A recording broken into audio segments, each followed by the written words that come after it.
देश की सबसे बड़ी मेडिकल प्रवेश परीक्षा नीट को लेकर विवाद बढ़ता जा रहा है और अब लोगों ने इसे नीट स्कैम का नाम दे दिया है। लेकिन क्या है ये पूरा मामला? नमस्कार, मैं हूं प्राची खंडेलवाल। आइए आपको ये पूरा मामला समझाती हूं। देखिए, सबसे पहले ये जान लेते हैं कि नीट होता क्या है। तो मेडिकल, डेंटल और आयुष कोर्स में एडमिशन पाने के लिए ये एक एंट्रेंस एग्जाम है। अब 4 जून को जब चुनाव के नतीजे आए, उसी दिन नीट एग्जाम के भी रिजल्ट आए। इसमें कई असाधारण चीजें हुई। सबसे पहली चीज ये कि जिस तारीख को रिजल्ट आने वाले थे, उससे 10 दिन पहले ही रिजल्ट आ गए।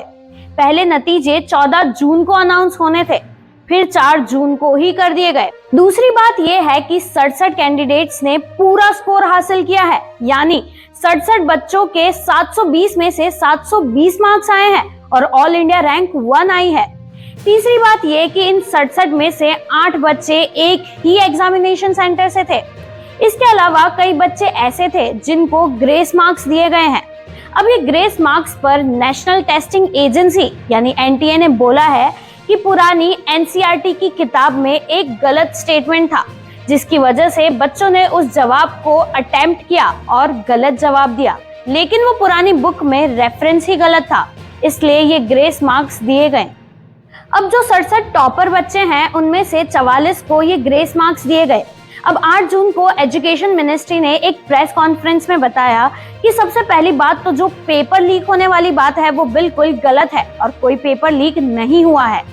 नोट करने वाली बात यहाँ ये है कि 1 जून को सुप्रीम कोर्ट में एक याचिका दायर की गई थी, जिसमें क्वेश्चन पेपर के लीक होने की बात की गई थी और इस मामले की जांच के लिए रिक्वेस्ट भी की गई थी। अब नोट करने वाली बात ये भी है कि 1563 उम्मीदवारों को नीट में ग्रेस मार्क्स मिले, लेकिन इनमें से सिर्फ 790 उम्मीदवार क्वालिफाई हुए हैं।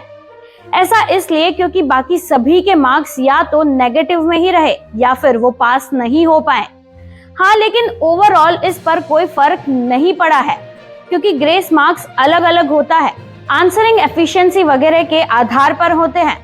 तो अब सवाल ये है कि क्या नीट 2024 एग्जाम फिर से होगी? तो प्रेस कॉन्फ्रेंस में ये बोला गया है कि एक कमेटी बनेगी और अगर उन्हें लगता है कि ये परीक्षा दोबारा होनी चाहिए तो जरूर होगी। लेकिन ये कहना आसान है और करना बहुत मुश्किल। तो अब आपको क्या लगता है कि एग्जाम वापस होने चाहिए या नहीं? हमें कमेंट बॉक्स में अपनी राय जरूर बताइए और सब्सक्राइब कीजिए न्यूज कनेक्ट। देश दुनिया की हर बड़ी खबर देखिए हर घंटे नई खबर के साथ, सिर्फ आपके अपने चैनल न्यूज कनेक्ट पर।